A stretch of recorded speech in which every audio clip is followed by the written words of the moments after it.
Yeah, I've been really excited to see the whole thing play out. Everything working and seeing how it's been going. It was really unfortunate what happened to make, see this come really short because it's done a lot within the 8 months that it's been around. Yeah, I mean, in the 8 months, it made quite a splash, and now we'll see in the grand scheme of things what type of splash it's actually able to make given the circumstances. But yeah, in 8 short months, a lot has happened. Yeah, it's was really exciting to see it all play out and seeing the journey from the beginning, and just learning how things have progressed since. Like all the upgrades with the BIP and the governance was all on chain, which resulted in the exploit, which is super unfortunate. But it was all very exciting to see unfold.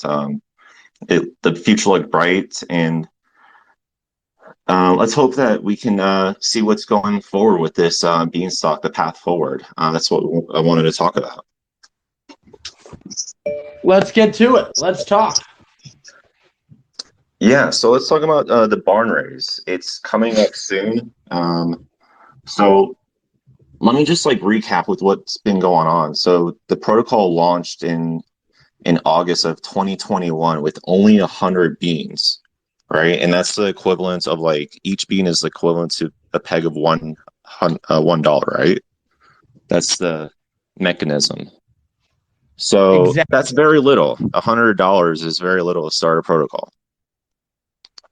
Well, the deployment cost was a little bit more than that, but the supply of beans when it launched was 100. Exactly right. So the concept was that the algorithm would be able to run as normal, effectively, from the beginning. Right. It grew up to like 100 million in market cap. And um, the exploit was pretty big. That affected pretty much everybody that was in Bean, right? 100%. 100% of Bean, or the people that were in Bean, were affected by this. The whole protocol lost 100% of its value. Yeah. But up till that point, it was working as intended. And that was like the big struggle with these uh, stable coins, that they were really failing left and right early on with the early versions of them. But this was very like a new type of design, and it used a credit-based model, and it was working up until that point that it was exploited with the governance. So can you explain like what that was? Like it was pretty much, it was a hostile takeover of the governance system, right? And it was on chain essentially. So it had nothing to do with the actual peg mechanism. Yeah, that's correct. So the the governance mechanism, the on-chain governance mechanism, as you said, which was the thing that allowed the protocol to upgrade over time from the time it was launched until when it was attacked, was ultimately the same thing that was attacked in practice. This had nothing to do with the peg maintenance and the ability for Beanstalk to try to keep the bean price at its peg. And in fact, uh, in its 8 months, 8 plus months, Beans had done a decent a decent job of regularly oscillating the bean price above and below its peg, and was like at 103 or something, 102, 103, I think, at the time of the attack. So in practice, the model itself was working pretty good from an economics perspective, but ultimately there was a governance attack. I'm happy to go into as much detail on that as you'd like. Yeah, I've seen some of these attacks happen before. It's unfortunate, but that's what happens when everything is totally decentralized on chain, that it might be prone to that. And I guess maybe this was just like a oversight in that kind of design. And you're taking steps going forward. I saw that you're waiting until you get a trail of bits, which is a really good audit firm to review the governance and just the mechanisms as a whole. That way, this doesn't happen again. And up to that point, like how you said as well, like the credit based system, it was working up to this point. So I'm reading here, it paid 25 million back to the people that lent to the Beanstalk protocol, and then reaching a total of 200, or I'm sorry, 50 million payback since Beanstalk's inception. Yeah, it was So that's 50 pretty since impressive. and like 25 just over the past month. So the system is really paying back a lot of debt and demonstrating its credit worthiness to creditors, which in the grand scheme of things is the whole point, right? If Beanstalk is credit worthy, then it should be able to hold the bean price at its peg. So the fact that it was paying back so much debt was, from an economics perspective, at least in theory, pretty significant. And that ultimately, that proof of concept is ultimately what Beanstalk is kind of riding now through this down period, if you will. But that's that's the long and the short of it. So when I was researching Beanstalk and like just trying to understand it from like a fundamental perspective, it was really a lot of these uh, carrots and sticks that kind of kept everything aligned and made keeping everything working. So um, yeah, it was really cool seeing it do that, and it was unfortunate. So it was attacked. It was stolen of 77 million in liquidity from the protocol. And this is what's led up to this barn raise, right? So the plan going forward for the raise, could you explain a little bit about this plan and how you see this going? Sure. So the DAO has spent a lot of time and discussion time over the past 10, 11 days trying to figure out the right path forward collectively. And there's a lot of different moving parts around trying to align the different participants in the system, right? You have the pod holders, the previous creditors or lenders to the system. You have the stockholders that were in the silo that ultimately had all of their value stolen from. And now you have these new lenders that are going to come in theory and lend to the protocol. And so the question is, how can you align the various participants as best as possible in a way that A, leans into the current model, right? And B, sets Beanstalk up for long-term success such that the short-term funding requirements at the moment don't ultimately set it up for failure in the future, right? You don't want to set the protocol up for failure just to get over this short-term hump. So those are the various different things that are being optimized around, it seems. And in short, there's this plan called the Barn Raise, which is the community's voted on and approved this concept whereby the protocol is going to issue something like 77 million spoil over a 10-day period and try to collect as much of the money that was stolen, the $77 million that was stolen, as possible. So can talk in as much detail as you'd like about the specifics of the barn raise, but at a high level, the concept is the protocol is going to try to borrow or recapitalize, by borrowing from the market up to $77 million in a similar fashion to the way it normally borrows from the market. So if I can just like go over how I see it, like you kind of just touched on it briefly there towards the end, that the protocol is essentially just doing what it's always been doing. People are willing to lend to the protocol. The protocol has been paying off that debt.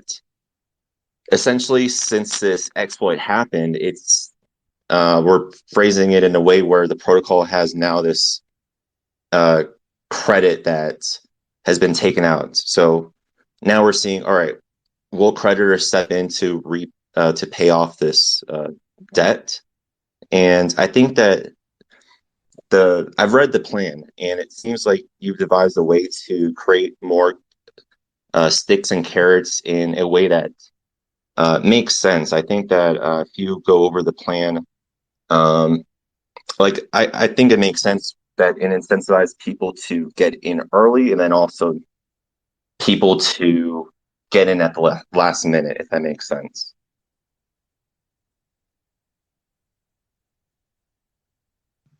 Yeah, it makes a lot of sense as you describe it. And in practice, the goal is to create a system where, independent of the amount of money that Beanstalk is able to recuperate, it's able to proceed going forward. And that's another thing that's very, very important here.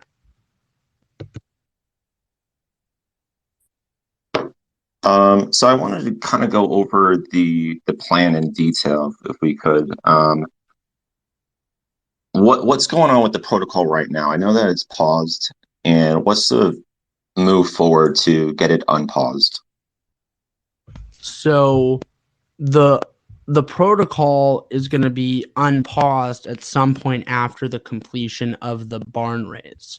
So the timing on the unpause is somewhat up in the air.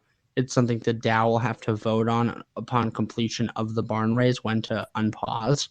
The main open question at the moment is whether or not to wait until the 2 audits that are happening in the immediate future, to wait until they are completed or not to restart the protocol or unpause it. So that's the main question, and the DAO will have to vote on that after the completion of the barn raiser. So voting is, I see, being done on a snapshot. That's somewhat controlled, like with the multi-sig, and people are voting based on their deposit in the silo. So current snapshots are happening, I believe. I don't think all of them have been done like this, but they should be.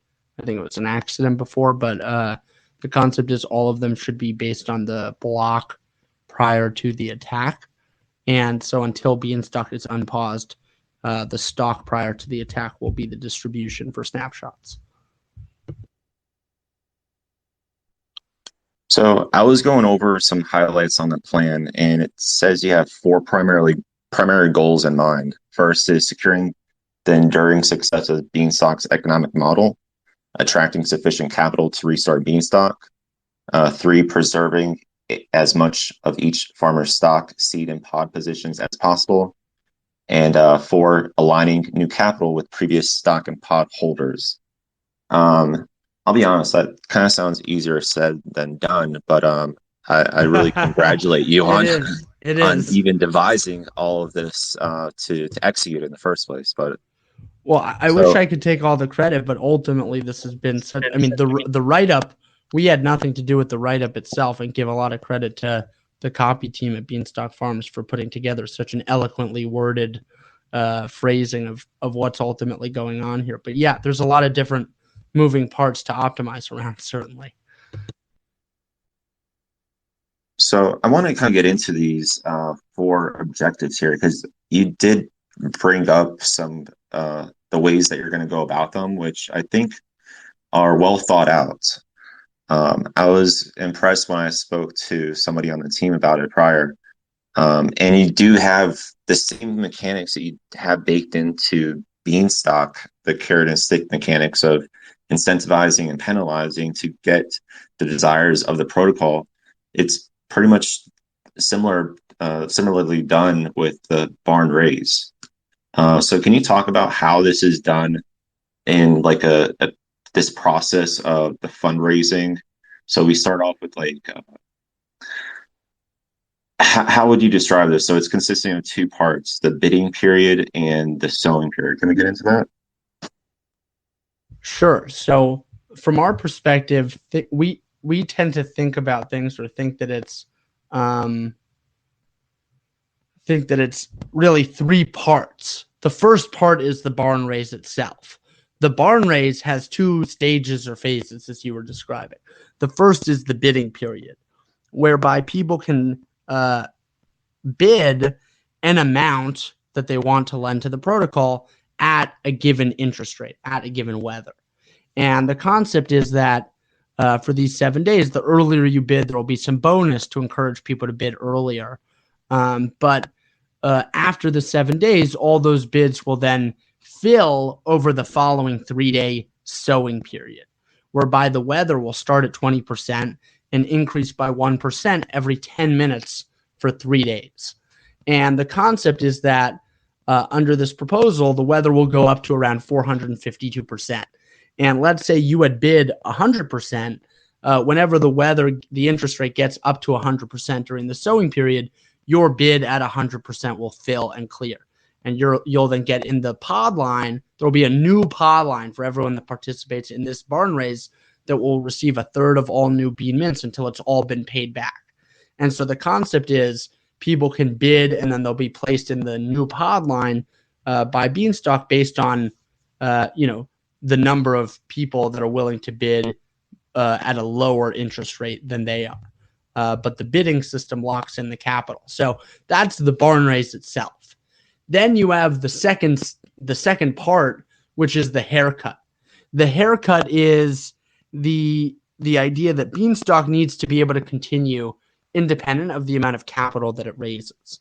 So let's say Beanstalk only raises 50% of the $77 million. The haircut is that under this proposal, the entire state of Beanstalk prior to the attack, the pods, the beans, the stock, the seeds, the bean denominated value in the silo, all of that is going to get cut by 50%, such that the state of the system will be the same prior to the attack as it was prior to the attack, but scaled down. So that's part 2. And then part 3 is a vesting schedule. So one of the fourth bullet, if you will, which, as you said, is a very hard point to get right, how to align the new capital and the old capital. There's a question of, well, anyone that's lending to Beanstalk now is effectively, recapitalizing the assets that were stolen. And so there's a question of, well, if someone had $100,000 or $1 million in the silo that was worth $1 million and now it's worth $0, and suddenly it's worth $1 million again, they may very well want to just leave immediately. And so there's a question of how to make it such that the new capital isn't scared that they're providing exit liquidity to the old capital. And so the third phase is that under this proposal, there's a vesting schedule whereby the recapitalized assets, the beans, circulating beans, deposited beans, LP tokens, any asset that had liquid value prior to the attack and went to 0, that are being recapitalized, they will be subject to a vesting schedule whereby the percentage of the assets that are claimable at any given time is a function of the new pods that are issued during the barn raise that have been harvested. So, for example, let's say 300 million pods are issued during the barn raise. Under this proposal, under this vesting schedule, if 100 million of those 300 million have harvested, if you had 1,000 beans before the attack, you could only claim a third of your beans at that point in time because 100 of the 300 had harvested. If 150 had harvested, then you could claim 50% of your beans. And if you claim, then you forfeit your rights to the rest of them. And so there's this game of chicken introduced where the people that are long-term believers in Beanstalk and silo yield, they're likely to want to stay because they get all of the extra from the people that rage quit effectively. So those are the 3 phases. And it tries, and we think it does a decent job of balancing all of those points.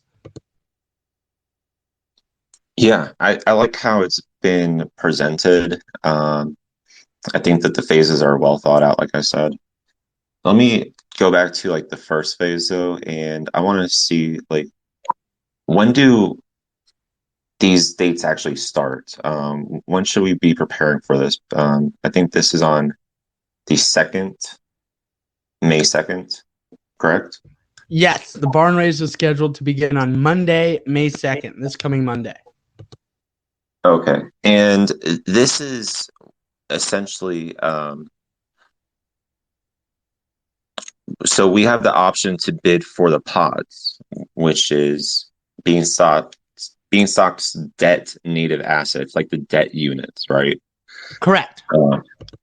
And the weather, I see the weather as kind of like an interest rate, right? Exactly right. Okay. And So these bids, they're going to be putting in a line, just like how normally you get put in a pod line, right?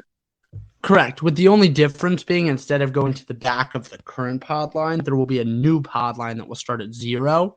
And that pod line will receive a third of all new bean mints until it's paid back.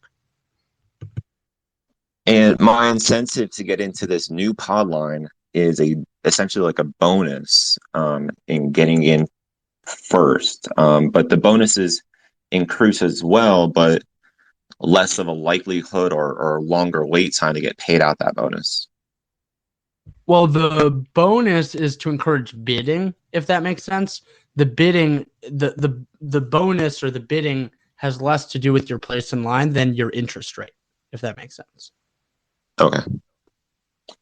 So this is going to go on until the 9th, May 9th. And right after that is the sowing period. Correct. What names we have here, huh? Yeah. The sowing period. Yeah, it took me a little bit to like kind of make sense of it all. So I got my notes here. But that starts at 4 p.m. UTC on the 9th. So pretty much like right after that. Correct. It'll start immediately after. So if the system will, as soon as the bidding period closes, the sowing period should start in theory. All right. And the weather will be starting at 20%, increasing every 10 minutes for the duration of the sowing period. And that'll last for the next 3 days until it reaches 0.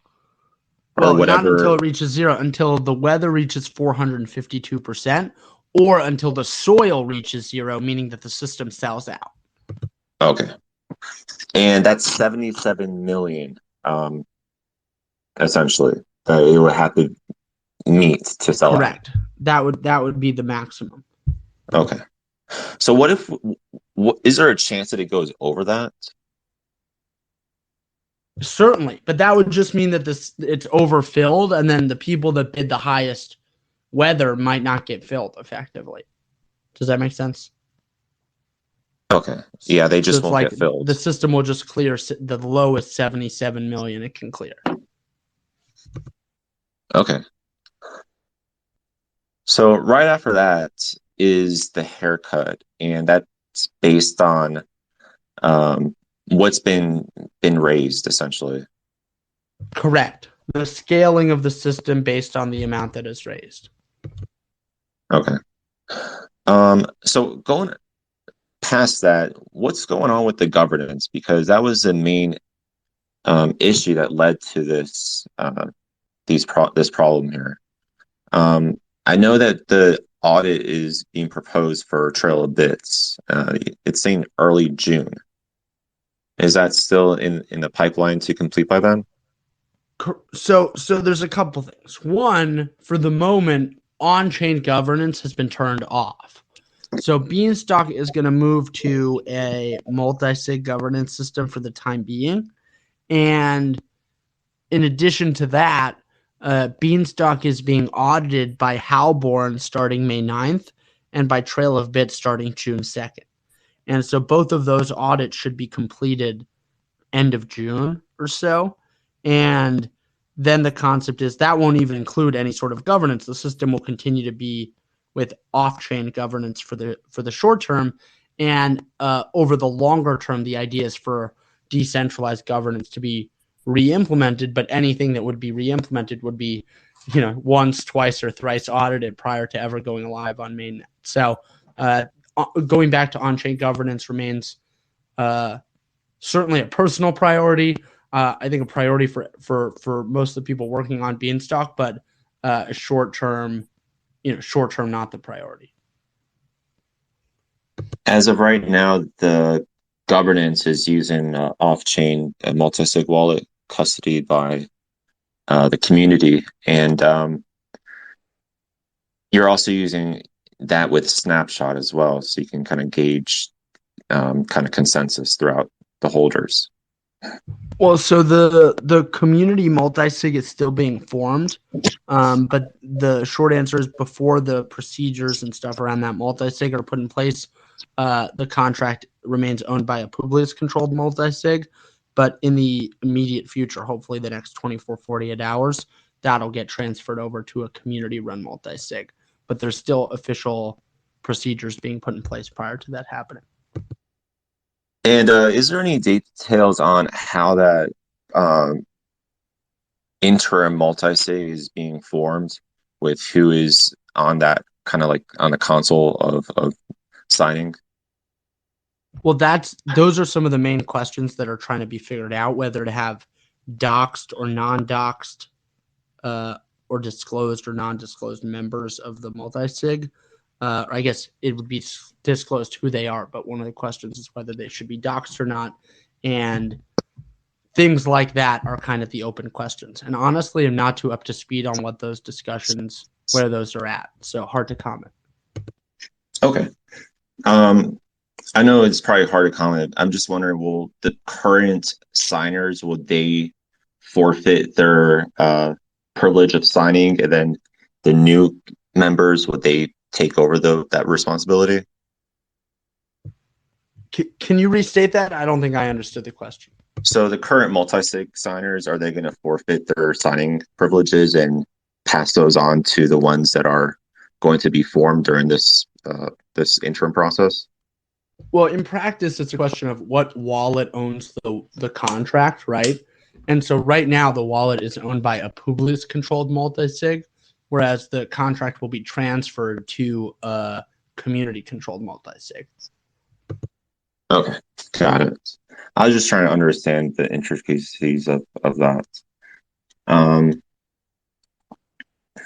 so I also see here that you're going to be working with Immunify, which is like a bug bounty platform. Correct. One of the community members has been spearheading that, getting that program up and running. That's really good news. Good to hear that. I would agree. So can we speak to how the people affected during the exploit, how they'll be paid back, how they'll be essentially as the protocol gets back online, how they'll eventually get back to where they were? Well, it depends on how successful the barn raise is. In practice, if the barn raise is able to recuperate 100% of the money that was stolen, then on paper, everyone will be immediately back to the value they were at prior to the attack, with the exception of it will no longer be liquid or liquid, after a 4-hour withdrawal freeze, because you'll also be subject to this vesting schedule, right? So in theory, even if the barn raise raises 100%, there's a question of, being made whole over time, not immediately. Now, independent of that, you could also have the additional wrinkle that the protocol may not raise 100% of the funds, in addition to the vesting schedule, whereby then there needs to be additional growth from seniorage to try to get you back to what your value was prior, if that makes sense. And those two factors make it hard to predict when that will happen. But in theory, if you have a long enough time horizon, that should happen at some point, regardless of the status of the fundraiser. Understood. I'm wondering about the 10-day time span that you've set on this barn raise. Why 10 days? Why not 2 days or 100 days? Yeah, why not 2 days or 100 days? You're right. It is somewhat arbitrary, and there's a couple different things to be said here. There was a lot of discussion that was had on what was the right length, and originally the thought was just to have a 3-day period, a sowing period, then the bidding period got added because it seemed like 3 days was too short. 30 days probably seems too long because the goal is to get everyone, in the room at the same time, if you will, and looking at it for a period of time. So, yeah, a little bit more art than science on that one, sir.